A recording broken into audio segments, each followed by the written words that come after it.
The sun was sinking low in the sky, painting the highway with a golden glow. The day had been long but quiet for Officer Daniels. He had driven through miles of empty road, watching cars pass by, most of them ordinary. Most of them with people just trying to get home. He had done this job for many years, and by now he knew the rhythm of the road. He could tell when a driver was nervous, when someone was in a hurry, and when something just didn't look right. That was why, when he saw the small blue car ahead of him drift ever so slightly across the white line, his attention sharpened at first. He thought it might just be a distracted driver, someone adjusting the radio, or maybe reaching for a coffee cup. It happened all the time. But then it happened again, a small swerve, not enough to cause danger yet, but enough to catch his trained eye. His hand moved automatically to the siren switch, and soon the red and blue lights flashed across the road. The sound of the siren cut through the quiet evening air. To Officer Daniels, it was routine. This was what he did. Pull over the car, walk up, ask a few questions, maybe write a ticket, and then move on. He didn't feel nervous. In fact, he felt calm, almost bored. For him, pulling people over was like breathing. He had done it too many times to count. He parked his cruiser carefully behind the blue car and stepped out. The air was still warm, and the smell of hot asphalt rose as his boots hit the ground. The car in front of him looked normal. The windows were slightly dusty. The back seat had some bags piled up, and the license plate was in order. Nothing about it screamed danger. Nothing about it told him what he was about to discover as he walked toward the car.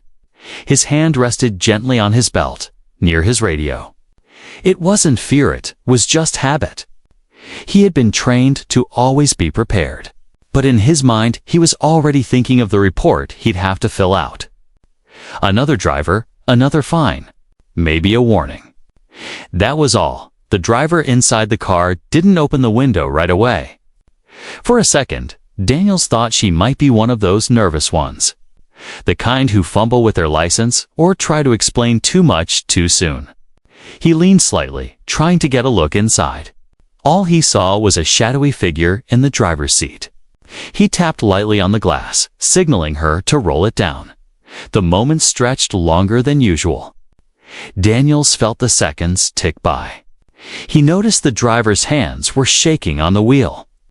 He thought, maybe she's scared. Many drivers got scared when they saw flashing lights. Some worried about the fine, others about their record. He had seen tears, excuses, even anger. But this felt different. He couldn't explain why. It was as if something heavy was hanging in the air, waiting for him to notice. The sound of the window rolling down was slow, almost hesitant. Daniel straightened himself, ready to say the words he had said thousands of times. "Good evening, ma'am. Do you know why I pulled you over?" But the words froze in his throat before they could leave, even though the window was only halfway down. He caught a glimpse inside. The driver was a young woman, her face pale, her eyes red as if she had been crying for hours. Her lips trembled, and her hands gripped the wheels so tightly he could see her knuckles turning white. She wasn't just nervous, she was broken. Daniels blinked, his mind catching up with his eyes. He had expected defiance or guilt, but instead he saw desperation. Something in her expression told him this wasn't about a ticket or a traffic mistake. This was about something much bigger. Behind her, in the back seat, he saw a movement. Just a shadow at first, but then he realized it was a small child, slumped against the seat, not moving much. Daniels frowned. He leaned down further, trying to see better, his heart giving a sudden thud against his chest. The woman finally spoke, her voice weak, cracking with emotion. But her words didn't come out yet. She just whispered, "Please." That single word made the hair on his arms rise.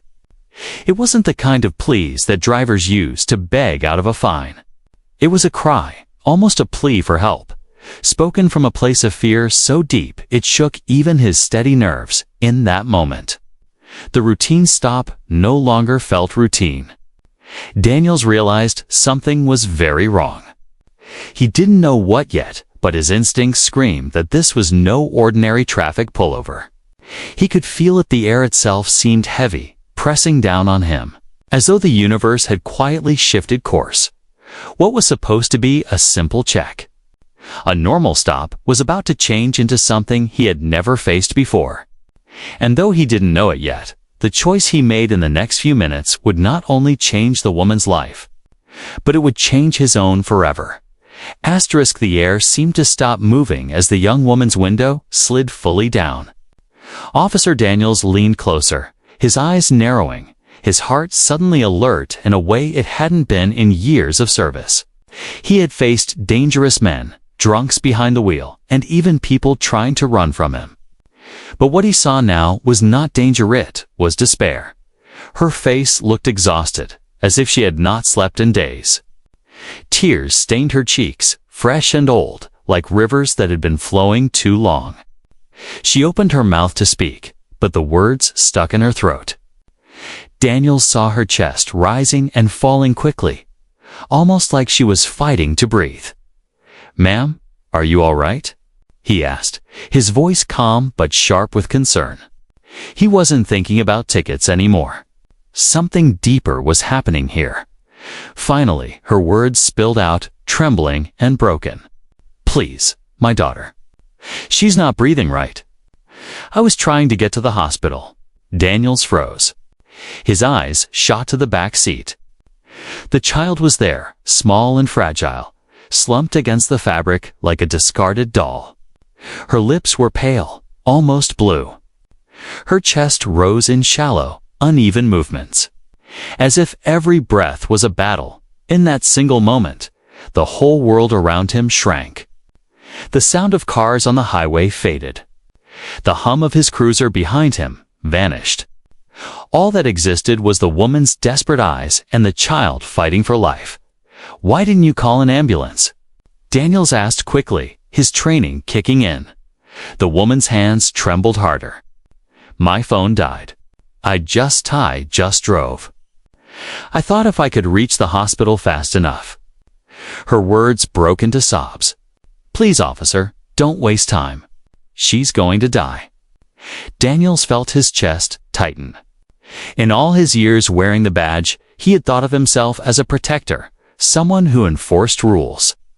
But in this second, he wasn't thinking about laws, fines, or procedures. He was thinking about the tiny chest that might stop rising at any moment. He pulled open the door without hesitation. "Move over," he ordered firmly, but gently. "I'm driving." The woman looked shocked, as though she hadn't expected him to go this far. But she obeyed instantly, climbing over to the passenger seat, clutching her daughter's small hand as if her grip alone could keep the child alive. Daniel slid into the driver's seat and reached for his radio. "Dispatch, this is Unit 47. I have a child in critical condition. I'm en route to St. Mary's Hospital. Requesting immediate medical support at arrival." His voice was steady, but his hands gripped the wheel tighter than usual. He flicked on his sirens again. But this time, it wasn't for a ticket. This time, it was for life. The blue and red lights lit up the fading sky, and the cruiser roared forward, cutting through traffic like a blade. Inside, the woman sobbed quietly, whispering prayers under her breath, rocking her daughter slightly as if motion could keep her alive. Daniel stole quick glances at the rearview mirror, his stomach knotting tighter with every shallow rise of the girl's chest. He had been trained to keep calm under pressure. But no training could prepare him for this, the raw weight of another human life in his hands. He pressed the gas harder, weaving between cars, his eyes sharp, his heart pounding. Every second mattered. "Stay with me," he muttered. Not sure if he was talking to the child, to the mother, or to himself. The hospital lights finally appeared in the distance, glowing like a beacon. Relief mixed with fear, he was almost there. But was he too late? He could hear the woman crying louder now, shaking the girl gently. "Baby, please. Please, don't leave me." Daniel's throat tightened. He had seen death before, but it always hit hardest when it was a child. He prayed silently, his foot heavy on the accelerator as he screeched into the emergency entrance. Nurses and doctors were already rushing out, alerted by his radio call. Daniels leaped out and threw open the back door. "Critical child," he shouted. The medical team lifted her swiftly. Carrying her inside with practiced urgency, the mother stumbled after them, nearly falling, but Daniels caught her by the arm. "She's in good hands now," he said firmly. His voice carried more hope than he felt, and then, silence. For the first time since the window had rolled down, Daniels stood still. He watched the swinging hospital doors close, leaving him outside with his heart hammering in his chest. What had begun as a routine stop on a quiet highway had become a desperate race against time. He realized how thin the line was between ordinary moments and extraordinary ones. A second to slow, and that little girl might not have made it this far. He leaned against his cruiser, taking in a shaky breath. He had faced armed suspects, violent criminals, and dangerous situations. But nothing had shaken him like the look in that mother's eyes when she begged him for help. Nothing had reminded him more clearly of why he had chosen this path in the first place. And deep inside, he knew one truth. His life had just changed. Not because of the law, not because of the uniform, but because he had seen humanity at its most fragile, and had answered it with everything he had. The hospital doors swung shut, leaving Officer Daniels standing outside in the fading light. The sound of sirens still echoed faintly in his ears, but now the world felt quiet. Too quiet? He had been trained to act fast, to move without hesitation. But now that the child was in the hands of doctors, all he could do was wait. And waiting, he realized, was harder than anything else. He leaned against his patrol car, staring at the glass doors. Every second stretched like an hour. He thought about the girl's pale face, the shallow rise and fall of her chest, the way her tiny body seemed too fragile for this world. He thought about the mother's trembling voice, whispering pleas, as though that one word could hold back death itself. Daniels had faced life or death situations before chasing armed suspects, responding to violent calls, but this felt different. Out there on the streets, danger came in clear shapes: guns, knives, flashing fists. But this was invisible. A silent war happening inside a child's body, and he couldn't fight it with training or weapons. All he could do was trust the doctors. Minutes passed, and the mother didn't return. Daniels debated whether to go inside, but something held him back. Maybe it was respect, maybe it was fear. He didn't want to intrude on the rawest moment of her life. So he waited, his hands folded tightly in front of him, his heart carrying a weight he hadn't known he could feel. Finally, the doors opened. The young mother came out, her face still wet with tears, but her steps steadier than before. Daniels held his breath. He didn't need words to know the look in her eyes told him. Relief? Hope. The child had survived. "She's stable," the woman whispered, her voice trembling. The doctor said, "If we were even a little later, it might have been too late. You saved her." Daniels felt his chest loosen, a breath escaping that he hadn't realized he was holding. He wasn't the kind of man who sought praise, but in that moment, her words sank deep into his heart. He hadn't just pulled someone over. He hadn't just followed procedure.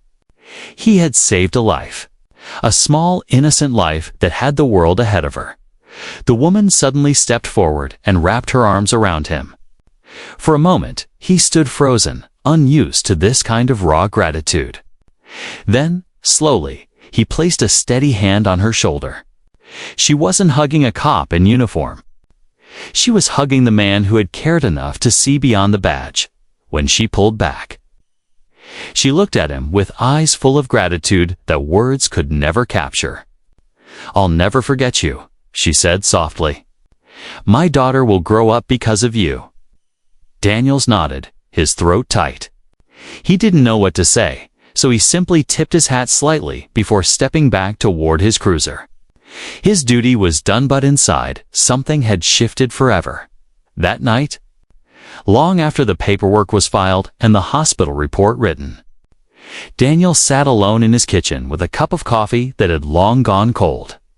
He replayed every detail in his mind, the way her hands shook, the faint sound of the child's breathing, the flashing hospital lights. He realized something important. He had worn the uniform for years, but tonight he truly understood what it meant. It wasn't about tickets or rules. It wasn't even about arrests or keeping order. At its core, his duty was about life, protecting it, saving it, respecting it. He had always known that, but tonight made it real. In the days that followed, Daniels noticed the change in himself. Traffic stops didn't feel routine anymore. Each face he saw carried a story he didn't know, a hidden battle he couldn't see. He began to treat every encounter with more patience, more compassion, because he knew now that behind every window rolled down, behind every nervous driver, there might be something far greater than a violation of the law. Weeks later, he received a letter. It was from the young mother. Inside was a simple note and a small photograph of her daughter, smiling with rosy cheeks, alive and healthy. On the back of the photo, she had written, "Thank you for giving me back my world." Daniels held the picture in his hands for a long time. He tucked it carefully into his wallet, where he could see it every day. Whenever the job felt heavy, whenever he questioned if the sacrifices were worth it, he looked at that photo and remembered. He remembered that sometimes the smallest actions carried the greatest weight. Years later, when he told the story to younger officers, he always ended the same way. He would look them in the eye and say, "Never think a stop is routine. You never know when the next car you pull over will hold the moment that changes your life forever." And though many of them nodded, few could fully understand till life placed them in that moment too. For Officer Daniels, one evening on a quiet highway became the turning point of his career and his soul. What began as flashing lights on a lonely road ended with a truth that stayed with him forever. Sometimes, the most ordinary beginnings lead to the most extraordinary endings.